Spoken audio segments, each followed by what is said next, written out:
Iraq is a long way from Ohio, but what happens there matters a great deal here. For the risk that the leaders of a rogue state will use nuclear, chemical, or biological weapons against us or our allies is the greatest security threat we face. And it is a threat against which we must and will stand firm.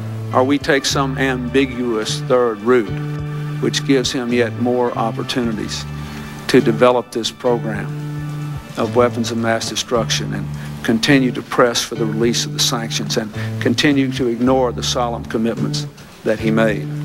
There are such a thing as international outlaws. I'm not sure China is one, but I'm quite sure Iran and Iraq are. He will rebuild his arsenal of weapons of mass destruction. And someday, some way, I am certain he will use that arsenal again, as he has 10 times since 1983.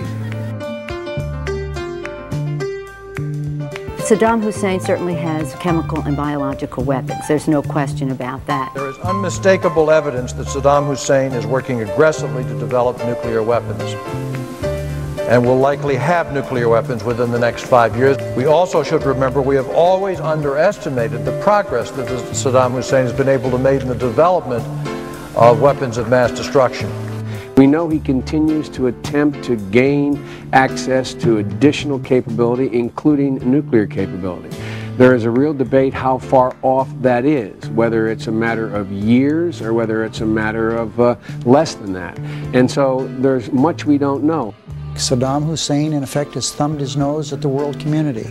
And I think that the President is approaching this in the right fashion. Do you believe we could have disarmament without regime change?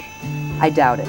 I can support the President. I can support an action against Saddam Hussein because I think it's in the long-term interests of our national security. Serving on the Intelligence Committee and seeing day after day, week after week, briefings on Saddam's weapons of mass destruction and his plans on using those weapons, he cannot be allowed to have nuclear weapons. It's just that simple.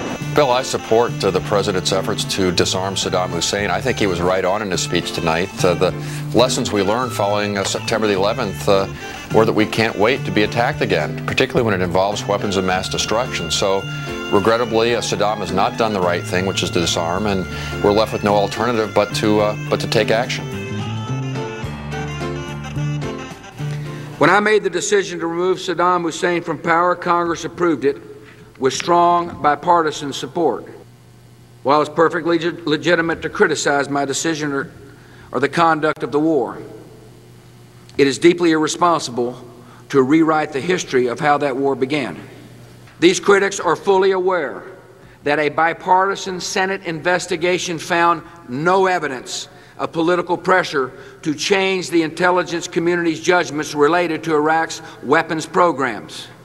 As our troops fight a ruthless enemy determined to destroy our way of life, they deserve to know that their elected leaders who voted to send them to war continue to stand behind them.